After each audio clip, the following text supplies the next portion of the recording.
성경의 이사야서 49장 그리고 요한복음 신약성경에서 10장 두 군데서 읽어드리겠습니다. 먼저 이사야 49장 14절 15절 이사야 49장 14절 15절 말씀을 먼저 읽어드리겠습니다. 오직 시온이 이르기를 여호와께서 나를 버리시며 주께서 나를 잊으셨다 하였거니와 여인이 어찌 그 젖 먹는 자식을 잊겠으며 자기 태에서 난 아들을 긍휼히 여기지 않겠느냐. 그들은 혹시 잊을지라도 나는 너를 잊지 아니할 것이라. 아멘. 요한복음에서 10장 10절부터 12절까지 요한복음 10장 10절부터 12절까지입니다. 도둑이 오는 것은 도둑질하고 죽이고 멸망시키려는 것뿐이요 내가 온 것은 양으로 생명을 얻게 하고 더 풍성히 얻게 하려는 것이라. 나는 선한 목자라. 선한 목자는 양들을 위하여 목숨을 버리거니와 삭구는 목자가 아니요 양도 제 양이 아니라 이리가 오는 것을 보면 양을 버리고 달아나나니 이리가 양을 물어가고 또 해치느니라. 아멘. 우리가 살아가는 현대사회에 어려운 일들이 참 많습니다. 갈수록 개인주의가 심해져가고 부자와 가난한 자 사이 또 권력자와 힘없는 사람들 사이 격차가 날로 더 심해져 갑니다. 내노라 하는 학자들이 나름대로 해결책을 제시하지만 별다른 뚜렷한 해결책은 찾아보기 어렵습니다. 많은 학자들이 공통적으로 이런 의견을 제시합니다. 나 자신에게 잘못이 있을 것이라는 자세가 모두에게 필요하다는 겁니다. 자기 자신을 스스로 의문시하는 자세가 우리 모두에게 필요하다는 말씀입니다. 근데 요즘 우리나라 현실을 보면 나 자신에게 잘못이 있을 것이라 생각하는 사람은 잘 보이지 않습니다. 나가 아닌 누군가로부터 내가 잘못했습니다 하는 말을 드리려는 사람들만 이 나라에 가득한 듯합니다. 귀한 생명들이 희생되고 그 가족들이 깊은 슬픔 중에 있는데 책임 있는 어떤 사람들은 책임에서 벗어나려고 애를 쓰고 또 어떤 언론은 대중의 관심을 이끄는 일에만 관심을 가지려 하고 또 이 위기를 정치적 기회로 삼으려는 사람들도 모습을 드러내기 시작했습니다. 아주 복잡한 상황에서 누군가 살해될 수 있다는 말이 있습니다. 많은 사람들이 목소리를 높여 소리치는 동안에 아주 중요한 일이 왜곡되거나 아니면 대중들이 모르는 사이에 아주 중요한 일이 이상하게 처리되고 마는 겁니다. 우리는 현재의 어려운 상황이 어떻게 처리되어 가는지 잘 지켜봐야 합니다. 이 상황을 어떻게 받아들이는 게 옳은지, 우리는 어떤 생각을 해야 하며 우리가 할 수 있는 일이 어떤 것일지 진지한 마음으로, 기도하는 마음으로 현재의 어려움과 또 앞으로 진행 상황을 눈여겨보시기를 바랍니다. 여객선 세월호를 운영하던 회사가 어느 이단 종파와 관련되었다는 사실이 알려져 있습니다. 구원파라는 이름의 종파입니다. 참 역설적인 것이 이름은 구원파인데 그들은 구원과 정반대 현실을 만들어 놓았습니다. 위기 상황에서 보여준 행동이나 그 회사 운영 방식이나 재산을 소유한 방식 모두가 성경적인 구원과는 전혀 다릅니다. 말로는 구원파라 하는데 실제 삶은 그 반대로 보이는 겁니다. 요한복음 10장 10절을 통해서 예수님께서 이렇게 말씀하십니다. 도둑이 오는 것은 도둑질하고 죽이고 멸망시키려는 것뿐이요 내가 온 것은 양으로 생명을 얻게 하고 더 풍성히 얻게 하려는 것이라. 구원파라고 해서 누군가를 구원하는 사람인 줄 알았는데 정작 위기의 순간에 그들은 소중한 생명들을 바다에 버려둔 채 나 혼자 살려고 하는 그런 거짓된 모습을 보이고 말았습니다. 물론 구원파가 아니라 해도 우리 주변에 거짓된 종교인들이 얼마든지 있습니다.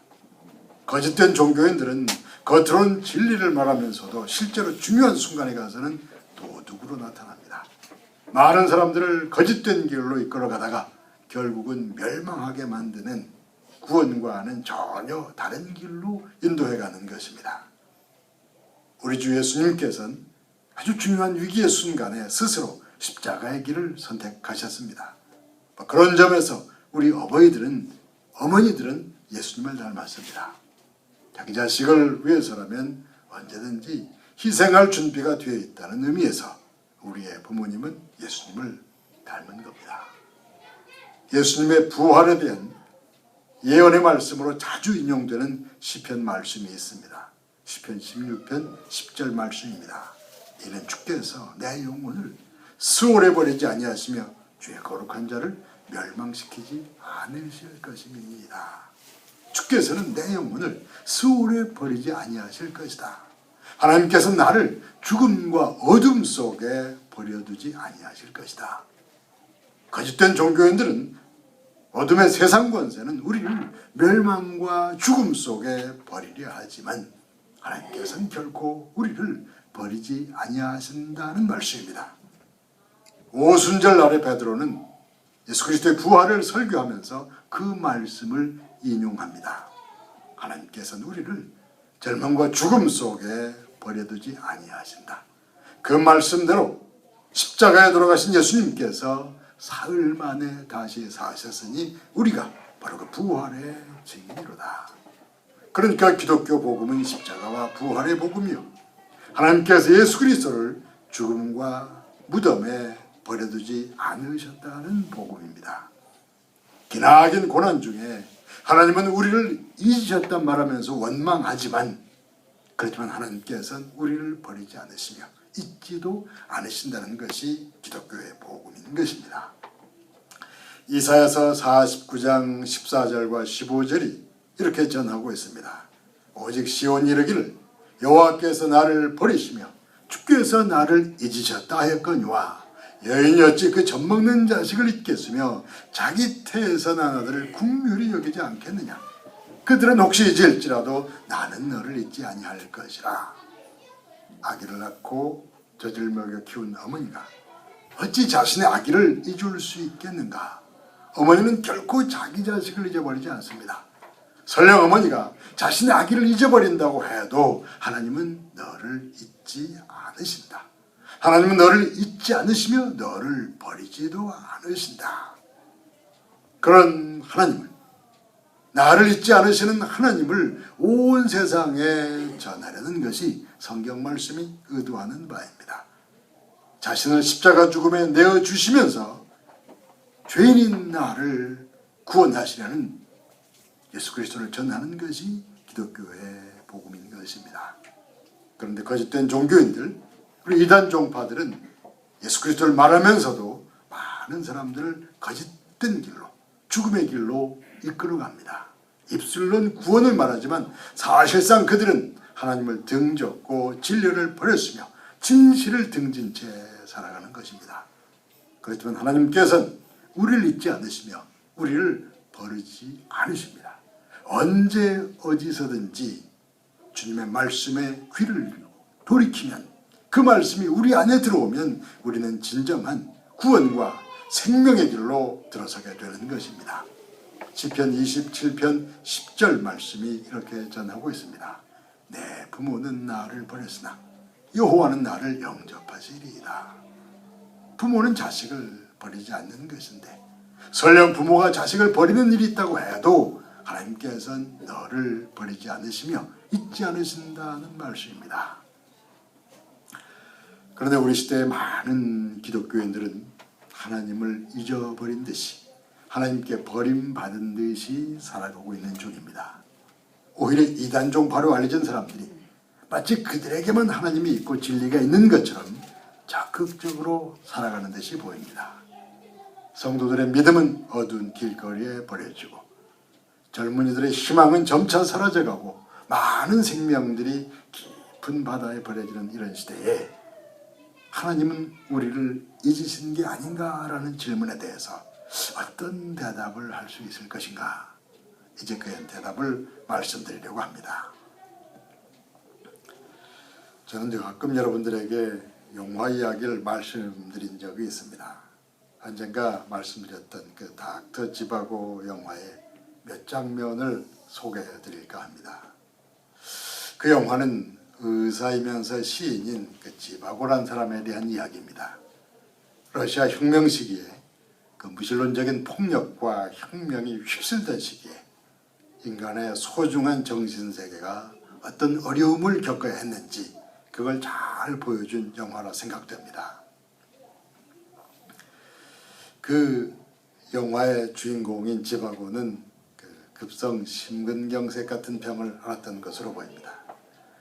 그 혁명 과정에서 많은 고통을 겪어서인지 그 지바고는 모스크바 길거리에 갑자기 쓰러져서 생명을 잃고 말았습니다. 닥터 지바고가 그렇게 세상을 떠난 이후에 그의 시가 많은 사람들에게 알려졌고 그리고 그는 유명한 시인이 되었습니다. 그러고 나서 공산당 간부였던 지바고의 형이 동생의 딸을 찾아 나섰습니다. 격렬한 혁명 과정에서 닥터 지바고는 가족과 헤어졌고 어린 딸과 엄마는 러시아 동쪽 어딘가에 살았을 거라는 정도만 알고 있었습니다.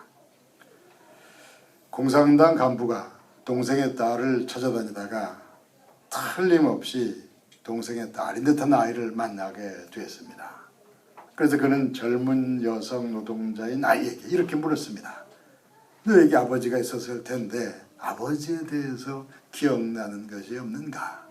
자꾸 질문해도 아이가 별 말이 없었습니다. 그래도 인내력을 가지고 질문하고 기다리던 중에 마침내 아이가 입을 열었습니다. 사람들이 많이 모인 복잡한 시위 현장에서 아버지가 나의 손을 슬며시 놓아버리고 말았다고 했습니다. 그러고 나서 아버지를 찾으려고 아무리 애써도 찾을 수가 없었다고 했습니다. 그 이후에 아이는 여러 고아원을 옮겨다니며 살았고 그때 이후로는 아버지에 대한 이야기를 하고 싶지 않았다는 이야기를 했습니다. 그러면서 아이가 울먹였습니다. 아이 이야기를 다 듣고 난 공산당 간부인 그 형이 아주 인상적인 이야기를 했습니다. 아버지는 그렇게 하지 않는다. 그때 너의 손을 놓아버린 그 사람은 너의 진짜 아버지가 아니라 너의 진짜 아버지는 바로 이 사람이다. 그러면서 그는 아이의 아버지인 시인 지바고의 사진을 보여주었습니다. 아버지는 그렇게 하지 않는다. 그때 그 사람이 진짜 너의 아버지였다면 그런 일은 있을 수 없다. 아버지는 그렇게 하지 않는다. 그 구원파란 이름이 성경적인 구원을 의미하는 거라면 그런 일은 일어날 수 없습니다. 그런 일은 일어나서는 안 될 것이고 일어날 수도 없는 일입니다. 그들이 말하는 구원은 거짓된 것이기 때문에 그런 일을 할 수 있었을 겁니다. 우린 그런 시대를 살아가고 있습니다. 거짓된 구원을 외치는 사람들이 소중한 생명을 죽음으로 몰아가는 시대입니다. 구원파만이 아니라 많은 거짓된 종교인들도 그와 같으리라 생각됩니다. 가족관계는 갈수록 힘을 잃어갑니다. 교회와 성도들의 믿음의 관계도 역시 힘을 잃어갑니다. 열심히 기도한다 하지만 공허한 메아리만 되돌아오는 듯한 그런 시대입니다. 하나님은 우리를 잊으셨는가? 우리는 과거의 그 믿음을 회복할 수 없을 것인가? 깨트려진 관계들은 다시 회복할 수 없을 것인가? 거짓된 종교들은 소중한 생명을 거짓과 죽음 속에 버리려 하고 세상 권세는 자기 권세를 지키는 일에 급급하고 어떤 정치 세력은 자기 뜻대로 상황을 이끌려 하고 어떤 언론들은 진실과 상관없이 자기 이야기를 전하려고 하고 그러는 동안에 어려움당한 사람들의 슬픔은 점점 더 깊어져 갑니다. 이런 시대에 우리 믿는 자들이 해야 할 일이 어떤 일인가? 성경적인 구원의 믿음을 회복하는 일이 우선 시급하다고 생각됩니다. 우리 믿는 자들은 무엇보다 먼저 성경적인 구원의 믿음을 회복해야 한다는 말씀입니다. 믿음과 구원의 회복을 위해서 말씀을 읽고 또 읽고 듣고 또 들으시기를 바랍니다. 출애굽의 말씀과 십자가 부활의 말씀들을 듣고 다시 듣고 읽고 다시 읽고 기도하고 다시 기도하는 동안에 그 과거에 일어난 사건들이 현재의 우리를 위한 사건으로 변화될 겁니다. 그런 변화를 통해서 그 변화를 위해서 성령의 도우심을 구하시기 바랍니다. 하나님의 말씀을 듣게 하고 깨닫게 하는 것이 성령의 역사요. 말씀 속에 나온 구원의 사건이 지금 나를 위한 사건으로 변화되게 하는 것이 성령의 역사입니다. 성령의 역사를 통하여 그런 신앙과 변화의 체험이 여러분들에게 주어지기를 기원합니다. 그런 변화를 통해서 영원히 살아나고 많은 소중한 관계들이 회복되기를 기원합니다. 하나님께 버림받은 듯한 이런 시대에 많은 관계들이 깨트려져가는 이런 시대에 오늘 우리가 어버이 주일을 맞이했습니다. 어버이들이, 어른들이 우리 다음 세대에 믿음의 본을 보여줄 때입니다. 말씀을 읽고 또 읽고 듣고 또 듣고 하는 동안에 과거에 일어났던 그 구원의 사건들이 현재 우리를 위한 신앙과 변화의 체험으로 나타나야 한다는 말씀입니다. 그런 신앙과 변화의 체험을 통해서 영혼이 살아나는, 그래서 많은 소중한 관계들이 회복되어 가는 삶을 우리가 우리 다음 세대에 보여주자는 말씀입니다. 그런 체험과 본을 보여주는 일과 소중한 관계들이 회복되는 체험이 여러분들 모두에게서 풍성하게 일어나기를 예수님의 이름으로 축원합니다. 기도하겠습니다. 아버지 하나님이시여, 많은 어려움이 가득한 시대에 믿음을 잃어가며 많은 관계들이 깨트려져가는 시대에 우리가 가정의 달을 맞이하며 어버이 주일을 맞이합니다. 하나님께서 말씀과 성령의 역사를 통하여 우리 영혼을 다시 살리시며 소중한 관계들은 회복되게 하시며 하나님의 선하신 뜻이 열매로 드러나게 역사하여 주시옵소서. 우리 주 예수 그리스도 이름으로 기원하옵나이다.